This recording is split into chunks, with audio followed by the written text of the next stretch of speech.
उम्मती वो अर्श पे आने वाले हैं, मुश्ताक़े ज़ियारत आ जाए, वो जलवा दिखाने वाले हैं।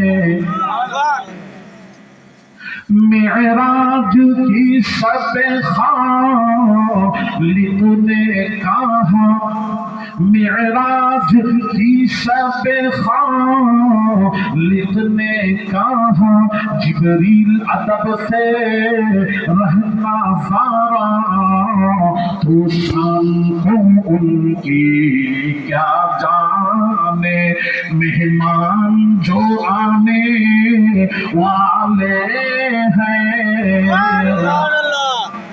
जिब्रील তুমি যাকে আনতে যাচ্ছ তার শান মান তুমি জানো না। शान देने वाला खुद खुदा, लेने वाला मुस्तफा, कितना दिया कितना लिया किसी को मालूम नहीं। আল্লাহ দিয়ে গেছেন, নবী নিয়ে গেছেন। ভাইরা বাবা বাজিরা, আল্লাহ বলেন আজরাইল আমার নবীর কাছে যাচ্ছ, বেয়াদবি যেন না হয়, বেয়াদবি না হয়। আর শান মান তুমি জানো না, আমি আল্লাহ দিয়েছি, কত দিয়েছি কেউ জানে না। আমি দিয়ে গেছি, নবী নিয়ে গেছে। আজরাইল আমার নবীজির সঙ্গে বেয়াদবি করবেন। আজরাইল এসেছেন, আজরাইল আল্লাহর আদেশ মোতাবেক এসেছেন। ঘরের ভেতর থেকে হুজরা মোবারক আয়েশার হুজরা ভেতরে থাকতেন, ভেতর থেকে দরওয়াজা বন্ধ। সাইয়্যিদাতুন নিসা ফাতিমাতুজ জাহরা রাদিয়াল্লাহু তাআলা আনহা গড়াগড়ি দিয়ে কান্নাকাটি করছিলেন। আয়েশা ফাতিমা কান্নাকাটি করছিলেন।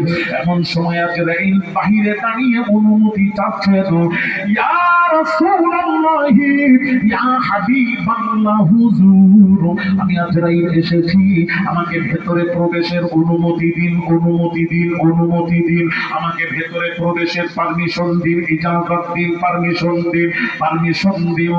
ভাইরা আমার, বাবাজিরা, ও সোনা যুবকেরা, মা বোনেরা, তখন নবীজি বললেন, ফাতিমা পর্দা করো, আজরাইল আসছেন, পর্দা করো। ফাতিমাকে পর্দা করতে বললেন।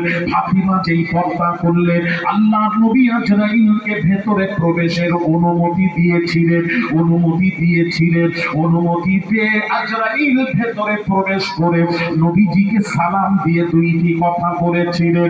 নবীজিকে সালাম দিয়ে দুইটি কথা বলেছিলেন। কয়টি কথা? দুইটি কথা বলেছিলেন। এখানে আমি আলী আসগারের দুইটি প্রশ্নের উত্তর দয়া করে দেবেন, দয়া করে দুইটি উত্তর চাই। আজকে সিয়ারায় বসে দুইটি প্রশ্ন করব, উত্তর দেবেন।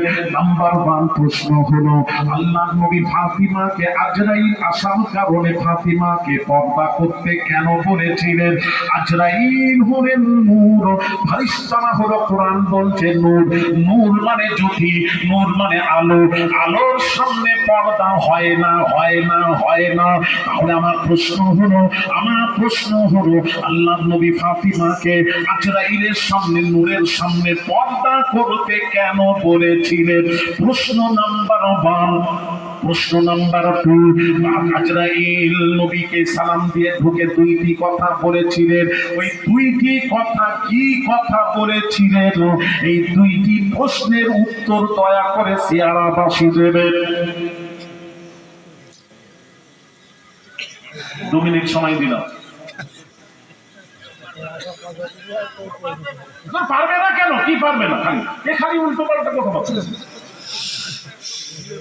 পারবেন না কেন? বলো না, আমাকে বলো না। তোমরা তো ওয়াজ প্রতি বছর হয়, তো যেন না হয় এটা মাথায় রাখবেন। আপনার ঈমান আমার পর আল্লাহ বলছেন, আমি দুইটি জিনিস সহ্য করব না। দুইটি, একটা হলো শিরক, ইন্না শিরকা লা যুলমুন আযীম। আমার সাথে কাউকে শরীক যদি করিস, আমি আল্লাহ সহ্য করব না, ওটার মাপ নেই। আর একটা জিনিস, সেটা কি? সেটা হলো নবীর সাথে বেয়াদবি। আল্লাহ দুইটি জিনিস সহ্য করবেন না।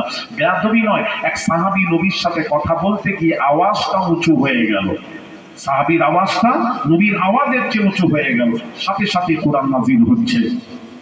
সূরা হুজুরাত, ইয়া আইয়ুহাল্লাযীনা আমানু, হে বিশ্বাসীরা, লা তারফাউ আসওয়াতাকুম ফাওকা সাওতিন নবী, তোমরা যখন নবীজির সাথে কথা বলবে তোমাদের আওয়াজটা নবীজির আওয়াজের চেয়ে উঁচু না হয়। আমি আল্লাহ আওয়াজ উঁচুটাও আমি আল্লাহ বরদাস্ত করব না। অন্য বেয়াদবি তো দূরের কথা। বাংলাদেশে এক বক্তা বাবা, ইউটিউব খুলুন বাবা, দেখাই, সে বলছে বাংলাদেশে বড় আহলে হাদিসের লামাযাবি গায়ের মুকাল্লিদের বড় হেড বাবা, ওই হেড বসে আছে শয়তানের মতো বসে আছে বাবা। সে কি ওয়াজ করছে একটু শুনুন। সে ওয়াজ করে বলছে আল্লাহ জিবরিল আমিন নবীজির কাছে যতবার ওহী নিয়ে এসেছিলেন ততবার নবীর কাছে জিবরিল এসে বলেছিলেন, ইয়া রাসূলুল্লাহ, ইয়া হাবিবাল্লাহ, হুজুর আপনি বেশি বেশি করে মিসওয়াক করবেন। তার কারণ নবীজি আপনার মুখ থেকে দুর্গন্ধ বের হয়। জোরে বলুন আউযুবিল্লাহ। হাই বক্তা, খুব হাই বাংলাদেশের বক্তা, হলো ওইগুলো তো আমি আজকাল বোঝাতে এসেছি, ইমান ঠিক করতে এসেছি। আপনি নামাজ পড়ছেন আর বলছেন নবীর মুখ থেকে দুর্গন্ধ বের হয়। ও সোনার যুবকেরা, ও মা বোনেরা, নবীর দুর্গন্ধ তো দূরের কথা, একটা কথা বলি বাবা, ও সোনার যুবকেরা, মা বোনেরা শুনবেন, আল্লাহ নবীর বাবাজি শুনুন, আম্মা জান নবীর আম্মা আমিনাকে আব্দুল মুত্তালিব একদিন ডাকলেন, ডেকে বললেন, বৌমা রে, ও বৌমা, তোমার ব্যাপারে পাড়ার প্রতিবেশীরা আমাকে নালিশ করেছে। কি আব্বা জান, শ্বশুর আব্বা বলুন, কি নালিশ করেছে? পাড়ার প্রতিবেশী মহিলারা আমাকে বলল, তোমার স্বামী ইন্তেকাল করে গেছেন আব্দুল্লাহ, ইন্তেকাল করার পর তুমি এমন সুগন্ধি ব্যবহার করো, এত দামি দামি সুগন্ধি ব্যবহার করো কেন? ও বৌমা, জানো না স্বামী চলে গেলে সুগন্ধি ব্যবহার, দামি দামি সুগন্ধি ব্যবহার করতে নেই। এটা নালিশ করেছে, সবাই আমাকে বলেছে, তুমি কার বউ, কার বৌমা, কার বউ, তুমি খবরদার